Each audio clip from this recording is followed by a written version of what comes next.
Okay, ladies and gentlemen, it is 1:20. We'll get started here right away so that we can maximize the amount of time for questions and discussion at the end. My name is Steve Owes. I'm on the steering committee, and I'm also the steering committee liaison to the ILL and ILS work group before you here. Wanted to thank you all for joining us this afternoon for this work group's presentation. Without further ado, we'd like to do some introductions for you. And I think what we'll do, I'm going to hand the mic to Tasha, and then we'll just kind of go down the line and everybody can introduce themselves quick to the group today. I'm Tasha Saker. I'm the Assistant Director at the Appleton Public Library, and I am the facilitator for the ILS group and now the merged ILL-ILS group. Hi, I'm Steve Planinger, the Director of the Arrowhead Library System. I'm Amy Lutsky. I'm the Assistant Director at the Dwight Foster Library in Fort Atkinson. I'm Teresa Schmidt. I'm the Director of the Mercer Public Library, and I'm the lead of the ILS work group, now one of the leads of the combined group. Heidi Oliverson, Circulation Services Consultant for South Central Library System. Kristen Anderson, I'm the Director of the Winding Rivers Library System, and I'm the lead of the ILO group that is now merged with the ILS group.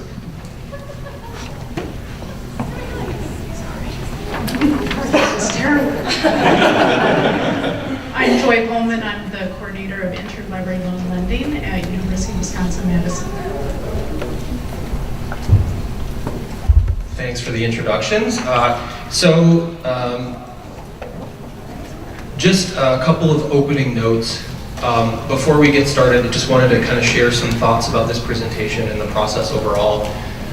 First, I'd like to mention that this is the second of a number of presentations geared towards the PLSR service areas, as you've noted in the schedule. So some of the slides are consistent across all of those presentations, so you'll notice that as we go through the various presentations.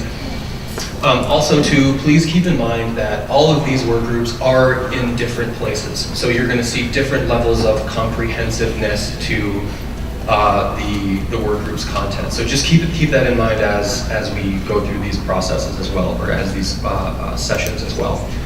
So the purpose of today's presentation is for the work group to share information about their model with you and to hear your thoughts and comments about what you hear. In regard to questions, we would ask that you keep your questions or comments as specific to the ILL and ILS content that's presented today as possible. Of course, we only have 45 minutes, so there are plenty of weeds to get into, but we want to try to keep things as specific to this material as we can.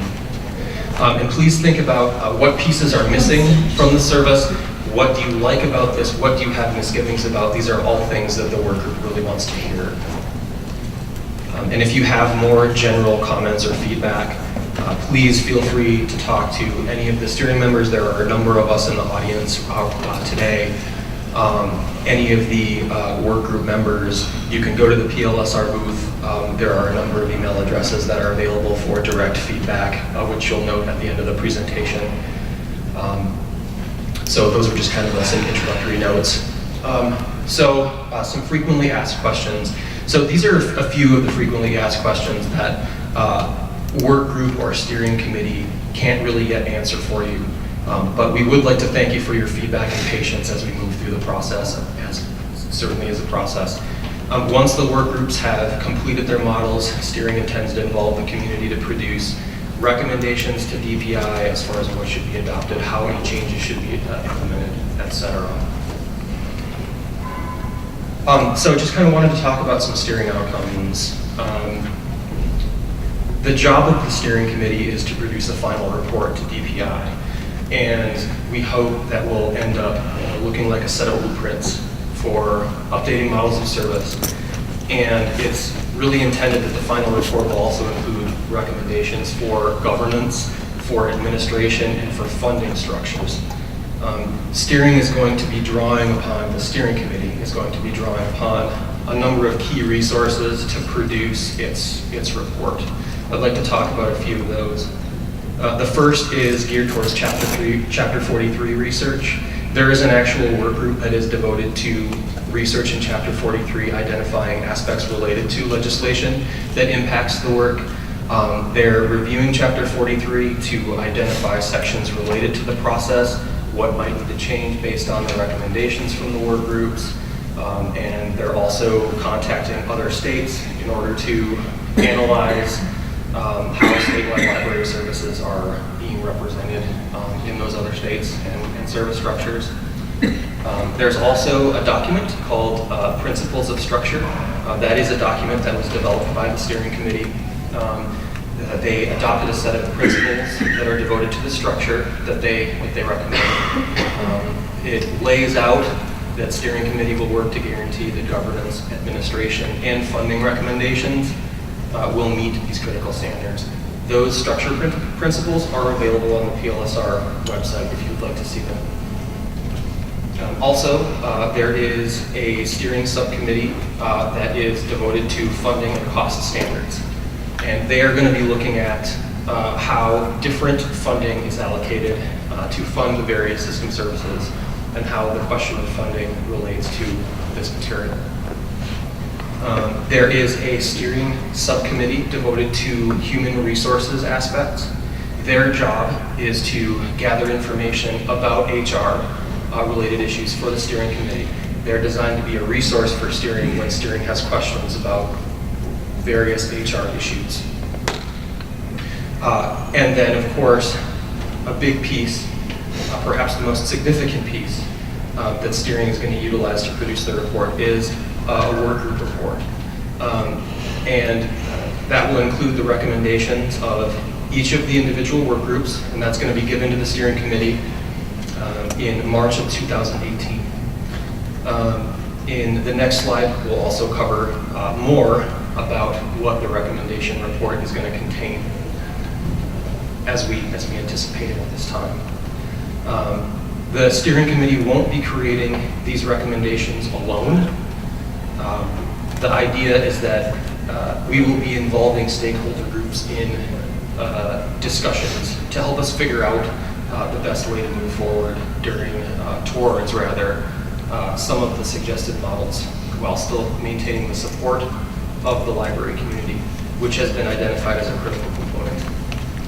And we expect the community to be active participants in creating the recommendations for DPI. We also see that as a critical component of this as well. We need your help. So at this time, I'd like to turn over to Tasha to talk a little bit about work group report outlines. Thank you. Are you going to click it forward for me too? That would be great. So at their July retreat, the steering committee approved a recommendation report outline, which offers the work group's standardized expectations. As you can see, there are a lot of steps that we're taking to make sure that our models and recommendations are as strong as possible. Not all work groups, I'll echo what Steve said, not all work groups are going to have the same report to present to the steering committee, but there will be many shared features which are on the slide there. And you can see the outline on the PLSR website, which will be a refrain you'll hear a lot, and we'll share the link with you at the end. Steve?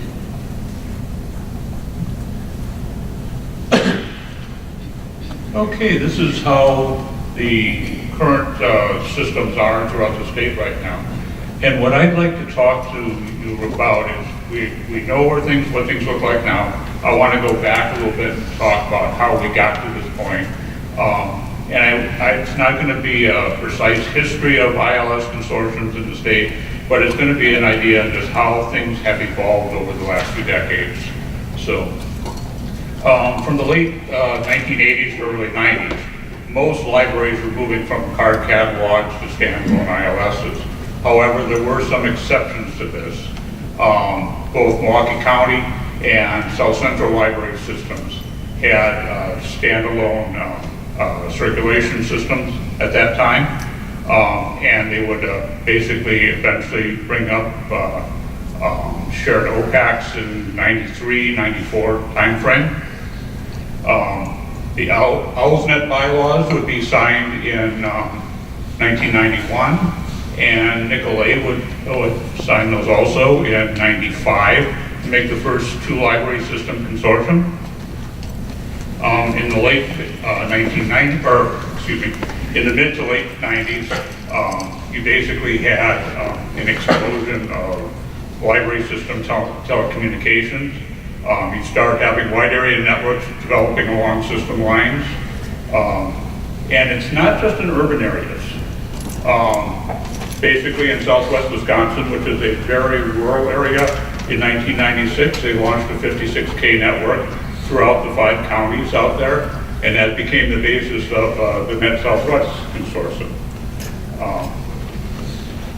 In 1998, the state launched the TEACH program, which it basically entitled each library to a T1 line. You're starting to have a lot of libraries now joining these LANs and joining these consortiums. Basically, by 2000, you have consortiums based roughly around each library system plan. There are some exceptions to this. Eastern Shores and Manitowoc-Calumet, they shared a wide area network, but did not have a shared consortium. Each one had their own consortiums. Let's see. In mid-Wisconsin, you interestingly had 3 separate consortiums within one system. At that time, you also had some standalones in consortiums based on standalones. Arrowhead Library System was that type of situation, and also the Lakeshore Library System was like that. So, common ILS systems at the time included Dynex, Innovative, GIAC, and CERSI. In the early 2000s, the state launched what became known as the REACH program, which was another attempt to get more libraries to join consortiums. In 2003, Lakeshore's library system formed the WAVE Consortium, and that was not just Lakeshore's, but it also had 8 Mid-Wisconsin libraries, standalone libraries. Mid-Wisconsin at that time started investigating forming a single system-wide consortium. More on that in a little bit. Right around this time, also you have CERSI buying Dynex. And the new company became known as CERSI Dynex. And one of the things that happened was a Dynex product, which was going to be known as Horizon 8, was canceled. That actually caused a lot of consortiums in the state to basically move away from using Dynex products. And you would see the migrating to Innovative, Autographics in one case, and also Polaris. In 2007, Mid-Wisconsin and Lakeshore's library system formed the Share Consortium. Also in 2007, Arrowhead would become the last system to form a system-wide consortium, creating Rockcat. Things got very fluid after 2010. South Central Library System in 2011 basically migrated their LinkCat consortium onto Koha, and that would be the first case of a library system using a standalone or open source software.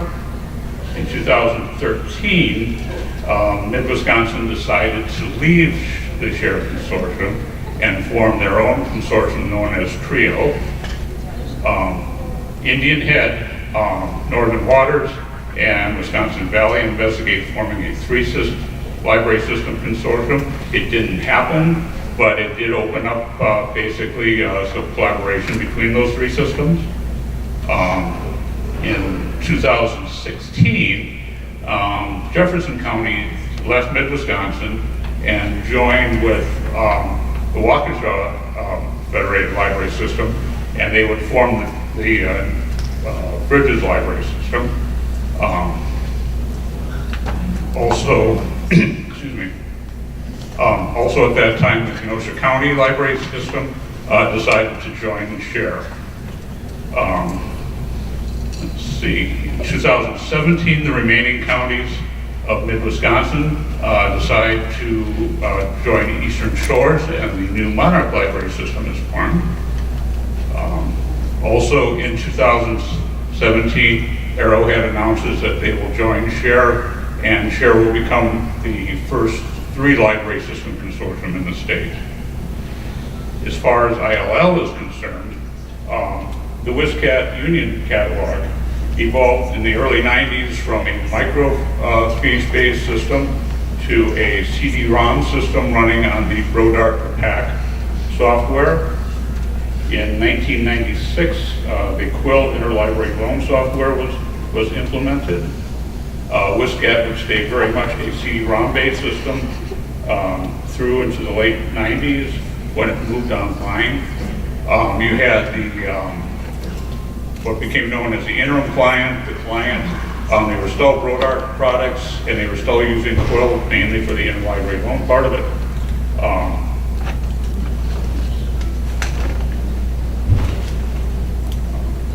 In 2002, WSCAT becomes a hybrid-based system using software from both Autographics and a company called Frederick Downing.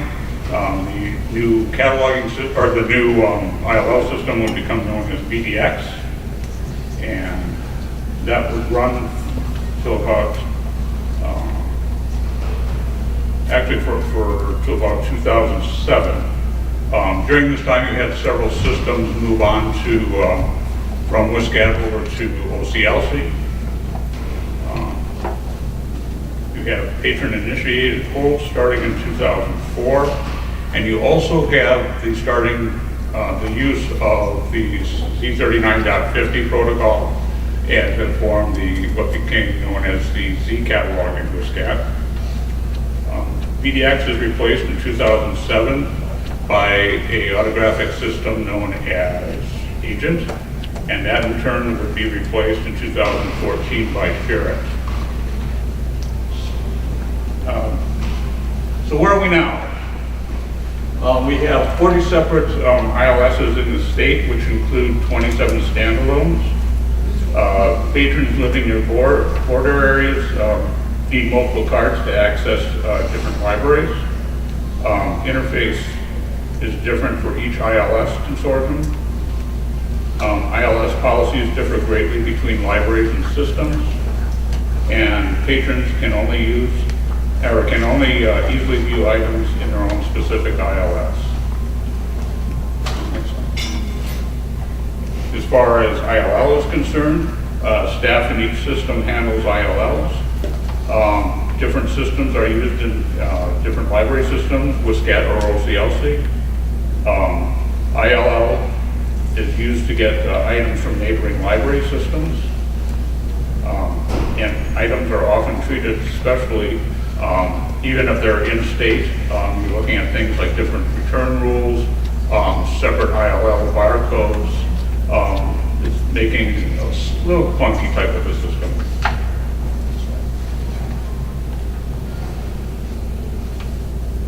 Oh yeah, we're also, for equity, people across the state will have to access the same collection of materials no matter where they live. The ILL service will be available to all Wisconsin residents. ILS will be accessible, fast, secure, easy to use with a patron-centered interface. And library staff will have access to consistent training and support for both ILL and ILS services throughout the state. And ADA compliance will be assured.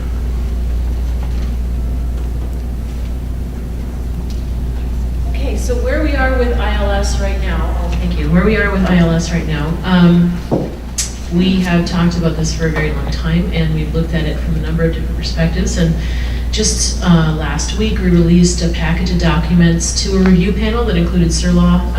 Some of you may have seen that already. We are actively looking for your feedback on those documents, so I'm just going to sort of briefly summarize what's in them and where our model is right now. So our goal is to move towards larger regions of service. 40 separate ILLs in the state, including 27 standalones, ILS systems, excuse me, isn't really sustainable, it's not efficient, it's a lot of duplication of effort. So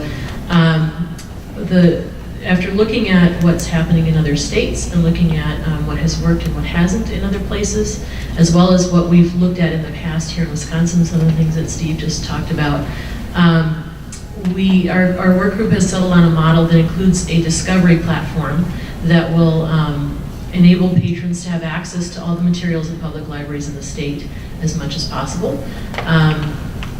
And that discovery platform would interface with ILS systems that are still regional in some way, but are in larger regions than we currently have. We did not want to impose a timeline on the creation of those larger regions because we know, as all of us are in our library staff pretty much, and we understand the realities and the expense and the process that's required for building larger ILS systems. We didn't put a timeline on that. What we are hoping to do with our model is incentivize moving towards those larger regions in ways that make sense, not just for our libraries and their administration, but for our patrons. Yeah, that's. Yeah. So the discovery platform, in order for it to work efficiently and be a good product for our patrons and for our staff, our work group has looked at creating a centralized bibliographic database that discovery system would pull data from. It would also still update item status in real time, but using a centralized bibliographic database would allow us to do some more careful presentation of that discovery layer so that we're not showing you 25 different records for the 25 different bib records that exist for one title. So we're hoping that this kind of a system will be more flexible in moving towards linked data and the other thing that I'm blanking on. Anyway, we're hoping that being able to run from this bibliographic database will allow us to better manipulate that data and better present it to patrons and to staff so that we can find things easily and not be sorting through the kind of complex database that would result if we were trying to use strictly something like Z39.50 to pull data from all these different ILSs. And I just want to add a little bit to that. So part of the recommendation also includes structures of standardization for bibliographic records so that when data is extracted for the patron's search, they're getting consistent information across the board and not, as Teresa pointed out, multiple records for the same item. And so these are not finalized recommendations, they're still a work in progress. And that's another point, is that looking at this, you might want to add comments or initiate questions or give us feedback that would enhance the recommendation that we have already made. And then in terms of patron cards, we would like for patrons not to have a stack full of cards in their wallet, even if they live in a boundary area between two ILSs. So we've looked at different ways that we can provide sort of equal patron access across the state. We don't have one single recommendation right now, and it's because not only are there different factors that we would need to balance between having a single statewide patron database or having what we're calling right now a traveling patron model, which is where the patron records live in the local ILS and the system is able to interface with those ILSs to get the data needed for a circulation transaction. There are different factors that could be balanced, and there are different ways that it may or may not work better depending on how the discovery platform is put together. So right now we don't have one recommendation on the patron model, except to say that there are clear ways that it can be done technologically right now, and there may be, when we get down to the level of picking a discovery platform, there may be one that works better than the other. But we can envision both working well, as long as we're considering, and we have a whole list of considerations that we would take into account, including data standards as well as patron privacy and data security considerations. The other thing that didn't get put on our slide, in addition to the best practices, is that we also came up with some recommendations for staffing for the ILS service regions. And we clearly don't have enough time to go over these individual points, but if you are interested in these documents and want to review them, they will be made available to you, and please, please, please provide us with as much feedback as possible.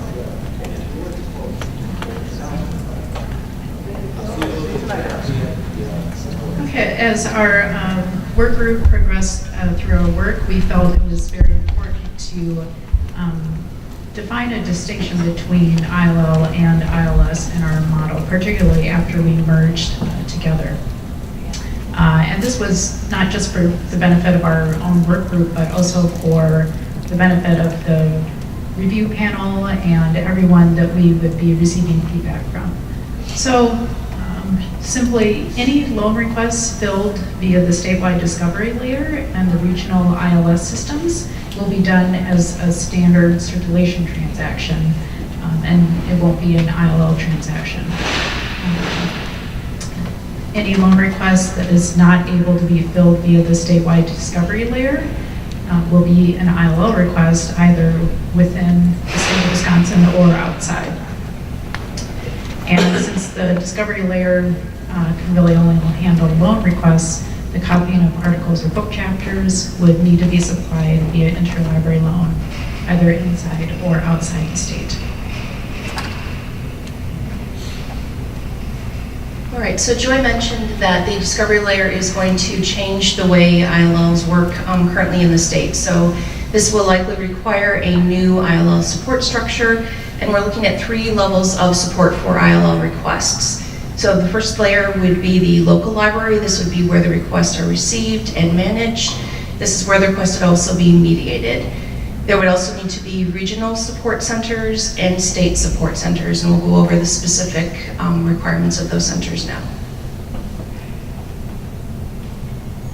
So at the regional level, the responsibilities of ILL staff will be to provide training and expertise to local staff, coordinate delivery of materials within that region, monitor lending and borrowing request progress, and intervene when issues arise, refer requests outside the ILL system, process subject requests, track returns and moderate disputes, and provide feedback to local libraries for items better for local purchase rather than interlibrary loan. Okay, and then on the state level, we'd be looking for coordinated use of a single ILL system for all Wisconsin libraries, manage the procurement of system and monitor the software. They would provide training at the regional level. They would coordinate referrals of requests to non-public in-state partners, would refer requests to libraries that charge fees so they can manage the budget, of course.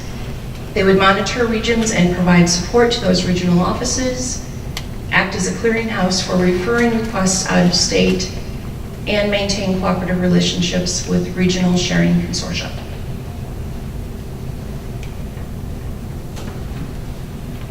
All of that. Thank you. So here's what we have in front of us as a work group. We are working on the description of staffing. So that will be developing role descriptions, determining the number of positions that are needed, geographic distribution, and costing out staff, including possible outsourcing. We have administration recommendations, which we need to develop an entire plan for the administration of the service. Governance, which is a tricky one, as you all know. We need to outline options for governance models with pros and cons. Note that the focus will be on preserving local control. This is something that our work group has wrestled with from the very beginning, I think, is how important local control is, and yet how we have to make it easier for patrons to understand rules and the way that it functions. So those are kind of opposing dynamics in our model, and we'll have to figure out how to balance them. Functionality and cost of the discovery layer, so functional specifications, turned over to the vendors so that we can determine the cost. An implementation plan. We talked about incentives. How do we create incentives? Who funds the incentives? What other costs may there be? Migration costs that may be incurred, and additional implementation costs.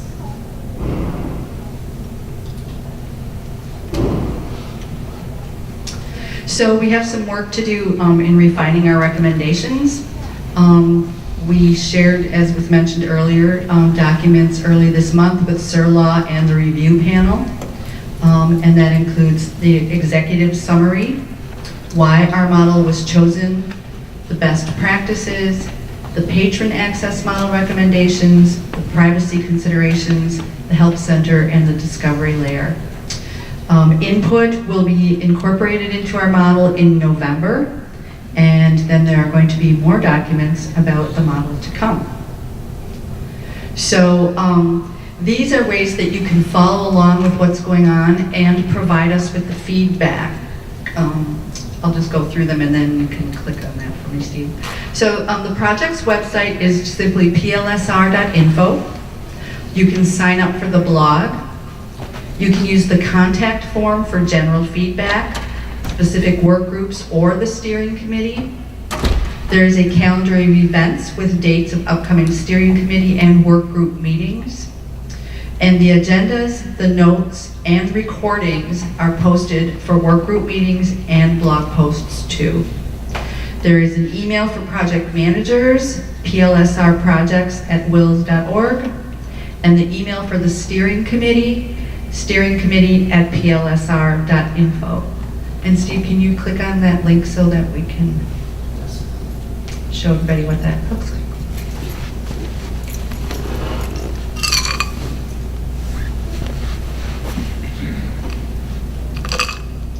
So this is the PLSR webpage. You can see the organization and access the recent updates on the left. You can subscribe to the PLSR updates, I'm sorry, I'm backwards, on the right. And there's a menu across the top that will allow you to access just the updates, the steering committee, the various work groups, resources, FAQs, there's the contact link, and the last one on the far right is the calendar that I mentioned earlier.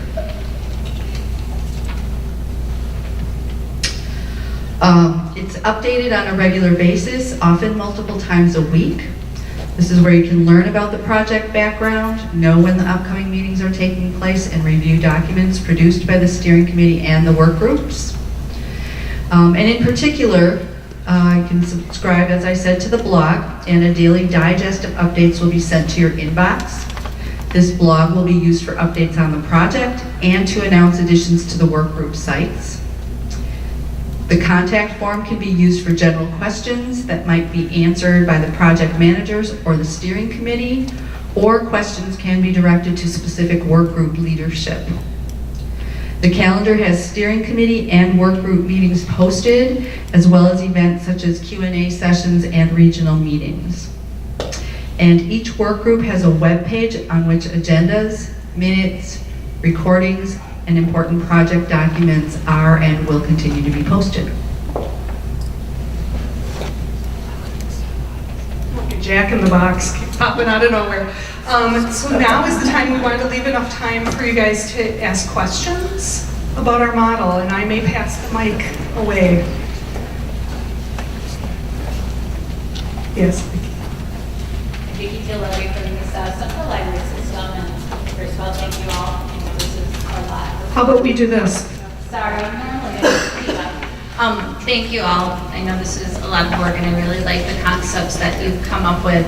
My question is, when you're talking about a shared bibliographic database, a shared patron database, a shared discovery layer, and now for the first time I'm hearing that it will be circulation, not interlibrary loan transactions.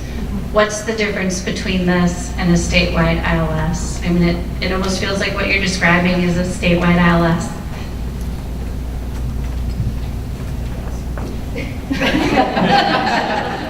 I'll take a stab at it, because I don't have a great answer, and you're right. There are so many things that go together that it is difficult to draw that line.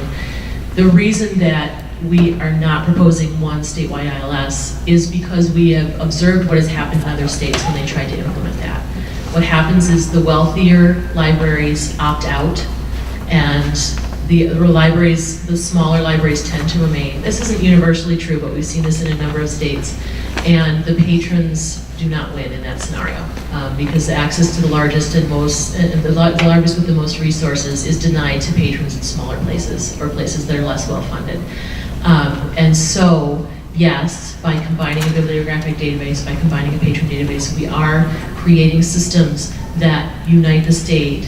However, allowing libraries not to be required to participate in statewide things, but still to give their patrons access or other patrons access to those areas is the reason we've settled on the model that we settled on. There will be And also not forcing everybody to do one ILS system.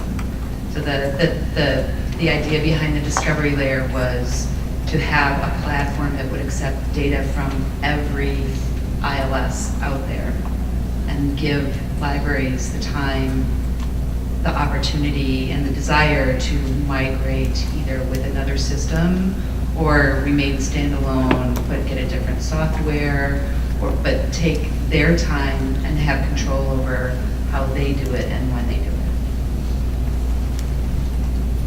Does that answer your question a little? Yeah, it would be, in some ways, it would be simpler to have one big statewide ILS. And the primary consideration that the reason we settled out on this model was not technological, it was governance issues and funding issues and things like that. So you raise your hand, you get a mic. So your goal is for every resident of Wisconsin to be able to access the materials at every library, is that right? So how are you handling Milwaukee Public Access?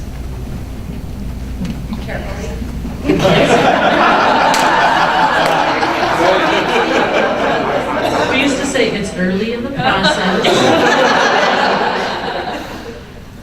Steve, I hand it to Steve too. Here. You are so welcome.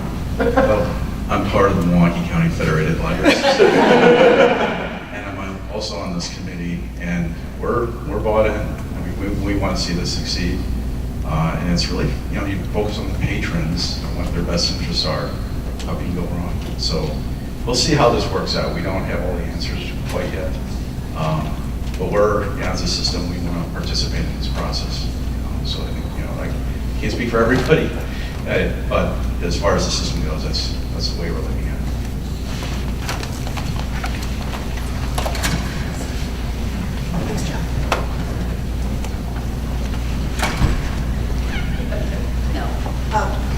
If I understand what you're describing, the model you're proposing means that you have redundancy of data, which is very good. I mean, you will have the local shared or standalone systems will have their data, their patron, and their bibliographic data, but we'll also have it at the state level, which, God forbid, a big disaster. That still means that there's two different places. Something happens where you can retrieve data. Is that do I understand this correctly? And, because to me, that's a good selling point. Yes. Yeah, that is a good selling point. We will add it to the list of wonderful points. Yes. I was just going to add that to a certain degree, then the flip side of that is twice as many databases to secure. So there's always that consideration as well. But yeah, so redundancy in terms of not losing the data is one thing, and keeping that data secure is another thing. And so that's one of the reasons why we don't have one specific model to present for this patron piece to work, is that there's trade-offs on some of those issues, and how it fits into the other package that we're putting together will kind of make that determination. Yeah, just to follow up on that, thinking about the discussions that have gone on in the work group, one of the components of it is, when we think about some sort of a statewide component to this, it really started, the way that started was, okay, we want to figure out a way to link up discrete ILSs underneath the umbrella of a statewide patron discovery layer that would facilitate patrons being able to find, identify, select, do all of those activities wherever they are, what would need to happen in order for this whole discrete ILS model to work? And the thought is, well, there needs to be some sort of, do we try to link everything up like WSCAT? Or where every time a request is initiated, it has to travel and there and back. That tends to increase latency, right? So it takes a lot of time and it's not convenient. So if there was some sort of a layer, a data store underneath that was pre-populated, that discovery layer could hit that instead of having to go across the state every time, then that would be a way to address the latency problem. I think that's where that idea originated. Correct. So it might not necessarily be full set of attributes of every patron in every discrete ILS system. It may be just the core subset of data necessary to facilitate that functionality. So just an example of how we don't have those answers yet, but that's kind of how the discussion progressed. Thank you, Steve. Anyone else? Josh? So as you were describing the discovery layer model on top of the database and then on top of the regional ILSs, it sounded like there was, that was basically an exercise in developing our needs. And it wasn't so much correlating directly to any specific technology that we are already aware of. So that's the question. Is there any technology out there, any application out there that kind of already meets these needs, or are we looking at possibly working with vendors to kind of develop on top of what they already have? Back to Steve. Hi, Josh. When you mentioned that, I keep going back to this. We're an innovative site, and that doesn't mean that this is the end-all be-all, but there are production sites out there that use InReach, which is a piece of software that's out there and it's been used for decades now. And if you look at examples like Melcat is a really good example where they have tons of search sites, a few innovative, and multiple ILSs, they all communicate together under this umbrella. So that's one example that's out there. Mobius is another, Link Plus out in California. So there's a number of sites in production are currently using software like this. Connecticut, right? So it's not to say that we would go with that, but that we know that that's in production, that's out there, and we can work with that type of model.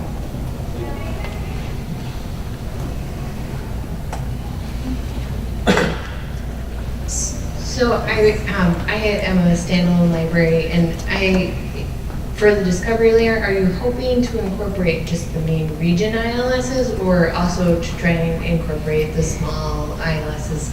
We run Follett, that's a school library software, but for us it works very well. Everyone. Great. Yeah, that was a specific part of the discussion. We wanted to make sure that whatever sort of structure was produced, that it could accommodate both regional and standalone folks. Within reason, though, because there are libraries in the state that are using systems that are so old that there's almost not any way we can make it. Right. But within reason, the goal is to get everyone, even if they're still remaining in the state. The fact that there are 40 systems in the state is very inefficient, and one of the things that we were trying to look at was how to reduce some of that redundancy. And so, it's not our preferred model to have 40 of them interface with this discovery layer. But that's why we're proposing the discovery layer, so there's time to get everybody on board and then look at building those larger structures behind it as it makes sense for the library. I think Jeff's going to have the last question. Yes. I appreciate all the work that you've done. I'm going to dig into the documentation that you provided. I definitely have some reservations about the model proposal, but what I want to ask for is some thought about the clarity of the language of the terms discovery layer and discovery platform. Those mean kind of different things to me, and you're using them very interchangeably. Part of this is about interface, is a unified patron interface, and I'm happy to call that a layer. This underlying shared central bibliographic database, and that I can see that as a platform. But I don't know if those are technically correct distinctions to make, but I find using them interchangeably to be confusing.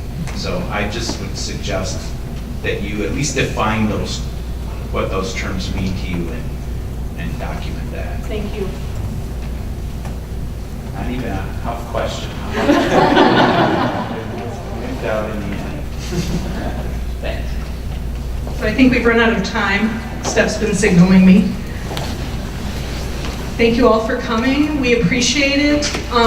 Please, if you have questions that we didn't get to, fill out the forms. We answer all of those personally, so we take all of that feedback really seriously. Thank you all.